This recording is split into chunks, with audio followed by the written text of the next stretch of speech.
For so many of us, the very word networking, it can feel like, Yeah. well, like a chore, Well, right? definitely. It brings up these images of, I don't know, awkward chats, forced smiles, maybe grabbing a stack of business cards you would probably never even look at again. Yeah, shoved in a drawer somewhere. Exactly.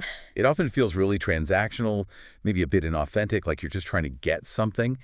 It's sort of seen as this necessary evil of professional life. And what's really fascinating there, I think, is how that conventional wisdom just totally misses the mark. That whole perception of networking as this like sterile quid pro quo thing, that's exactly what holds people back. Uh-huh. Ferrazzi argues there's this powerful, often overlooked philosophy that, transforms the whole process, makes it genuinely rewarding and honestly fundamental to success. It flips it, right? It's not about what you get, it's about what you give. And that is exactly what we're diving into today. Our focus for this deep dive is Keith Ferrazzi's, well, really seminal book, Never Eat Alone, and Other Secrets to Success, One Relationship at a Time. A classic. Right. Published back in 2005. And Ferrazzi, as I'm sure many of you know, he isn't just some theorist. He's a renowned networking expert, was CMO for huge companies like Deloitte, Starwood Hotels.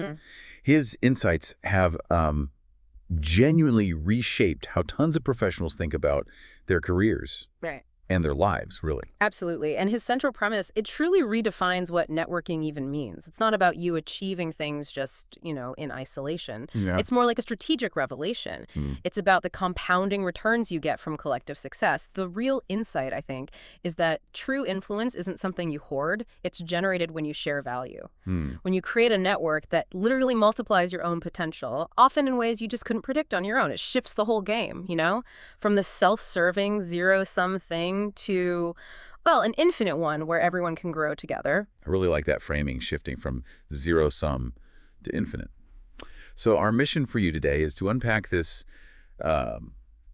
pretty profound mindset shift. Right. We'll explore the practical skill set Ferrazzi champions and sort of lay out the long-term strategies from his work. Yeah, the how-to. Exactly. So you can move beyond just like collecting contacts to actually cultivating a vibrant community. Yeah. One that doesn't just support your goals, but genuinely makes your whole life richer. Let's peel back those layers and figure out how to go from collecting contacts to cultivating a true community. So we're kicking things off with what Ferrazzi calls the mindset. Before we even get into tactics or strategies, he really insists it's all about a fundamental shift in perspective. What's at the very core of this mindset? Well, at its heart, Ferrazzi champions generosity, plain and simple. He says real networking is about actively helping other people without expecting anything back immediately. And that's a pretty radical idea for a lot of us, right? Because we're often conditioned to think, okay, what's in it for me? But the more you share your knowledge, your resources, introductions, whatever, the stronger, the more robust your network actually becomes. He famously put it, the currency of real networking is not greed, but generosity. That's such a powerful reframe, Oh, yeah. especially, for those of us who kind of grew up with that ingrained myth of self-reliance, the whole pull yourself up by your bootstraps idea, the lone. Right, the lone wolf thing. Yeah. But Ferrazzi challenges that head on. He shows that nobody really succeeds in isolation. Behind every great leader, every successful project, there's this intricate web of relationships. It feels counterintuitive maybe in cultures that glorify that rugged individualism, but he argues it's actually the most effective strategy for long-term success. He absolutely does. And he basically posits that focusing purely on yourself, well, it creates a pretty fragile, finite path to success. If we connect this to the bigger picture, it means you start defining your goals not just for personal gain, but thinking about how you can genuinely contribute to other people's success too. And look, this isn't just about being altruistic, though that's nice. It clarifies that your relationships should line up with your long-term vision. They become a means to shared success, not some tool for manipulation. Right. The real aha moment here for you, listening, is that this initial reframe, it transforms networking from this heavy burden into something that's actually profoundly rewarding. Because you're focusing first on what you can authentically give. It's about building that reputation as someone valuable, as a resource. Okay, so the why of generosity, that's clear. Yeah. But I think for a lot of people, the burning question is, how? Yeah. How do we actually translate that into practical steps? What's Ferrazzi's toolkit for putting this give-first idea into action? Because, let's be honest, that's often the biggest hurdle. Yeah, bridging that gap. Well, that's where his skill set section comes in. He highlights that a key practical step is building your personal brand. but maybe not in the way you're thinking. Yeah. It's not about crafting some slick marketing message about yourself. It's more about consistently embodying that generosity and expertise he talks about. It's about your unique value proposition, not just what you do, but how you help. Ah, Your reputation, your visibility, these things shape how people perceive you, how they remember you.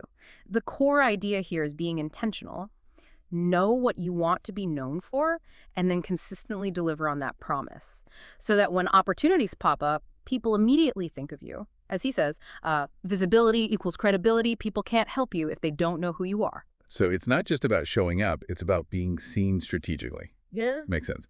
What are some of those like concrete examples Ferrazzi gives for making yourself visible without feeling like you're just, I don't know, selling yourself all the time? Because that could feel awkward. Totally, it's a fine line. He definitely talks about attending conferences, industry events, social gatherings, but here's the key difference. It's not about collecting cards like trophies. Right. It's about entering those rooms with genuine intent. One surprising thing he mentions is the power of becoming a connector at events. Not just meeting people for yourself, but actively introducing people to each other. Oh, interesting. Yeah, that immediately elevates your visibility and your credibility. He actually tells a story in the book, I think, where he simply introduced two strangers who end up doing business together.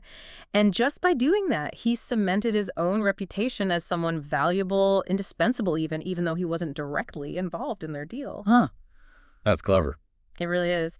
And then you hit on the critical next step, the follow-up, because without that, all that initial effort, it just evaporates, doesn't it? Absolutely. The graveyard of good intentions is definitely paved with unfollowed up business cards. Precisely. He hammers home the absolute importance of consistent follow-up. A quick email, a timely call, maybe just a thoughtful message on LinkedIn.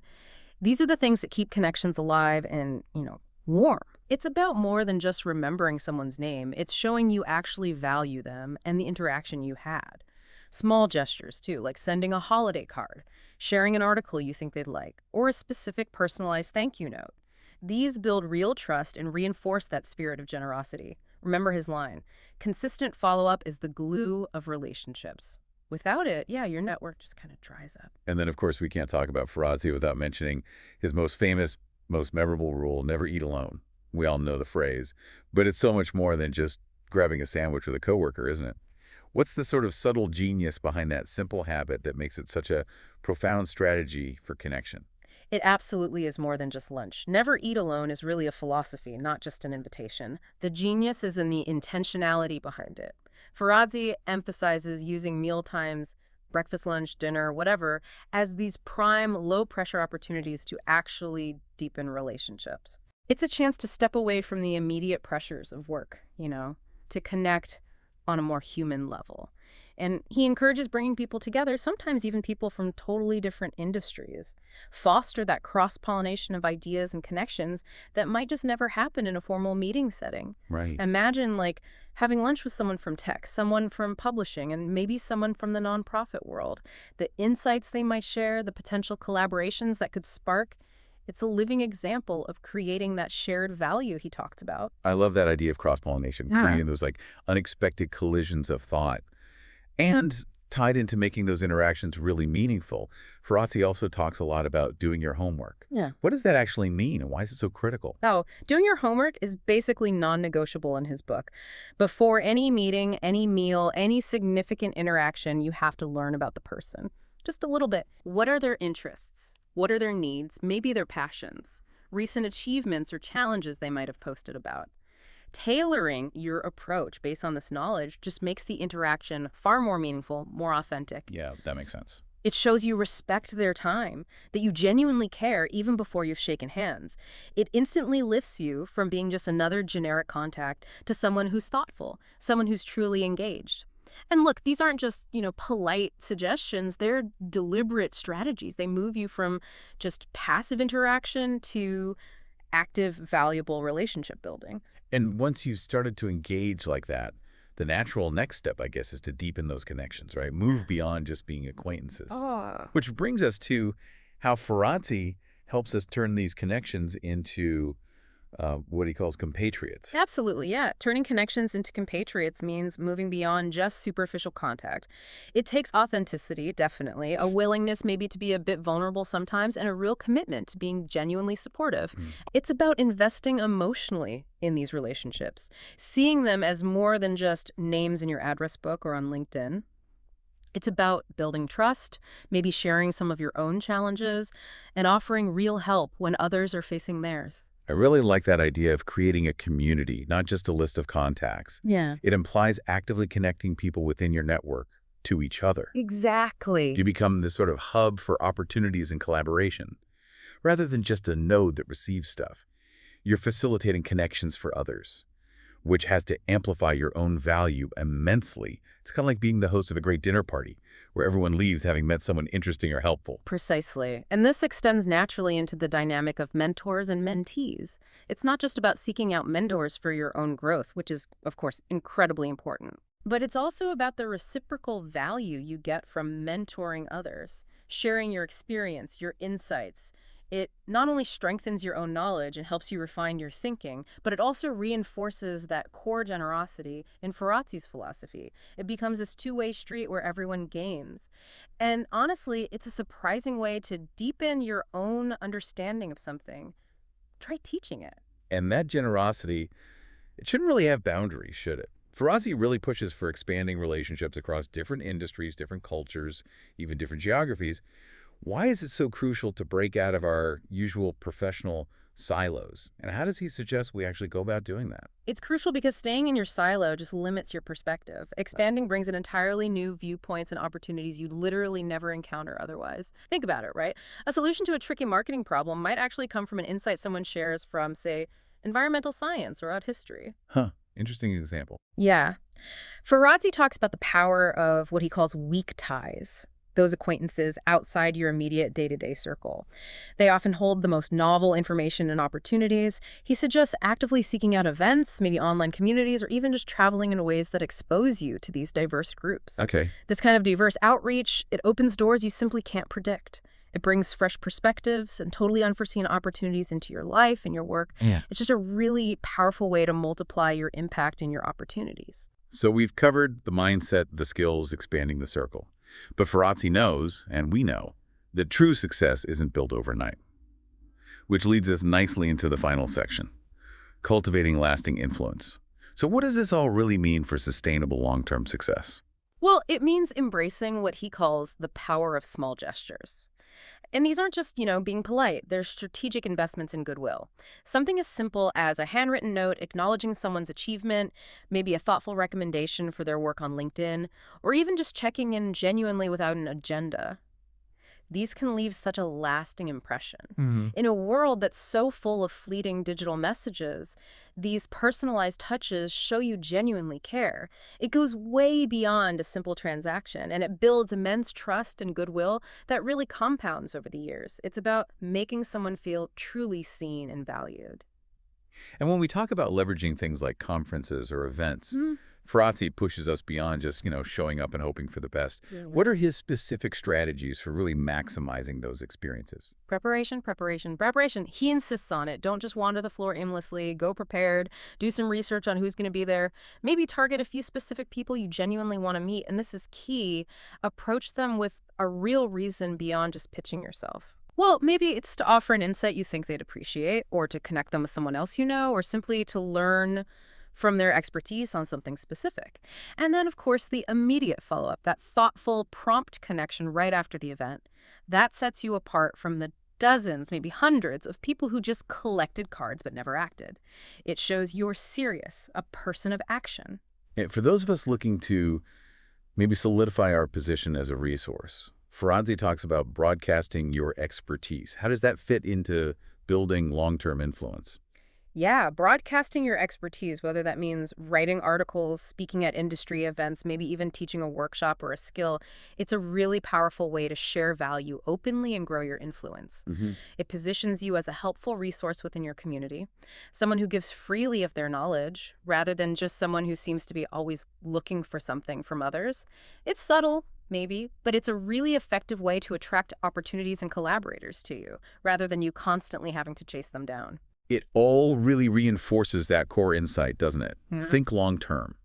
Real networking, the kind Ferrazzi's advocating for. It's about planting seeds, building enduring goodwill. It's not about chasing instant wins or quick fixes.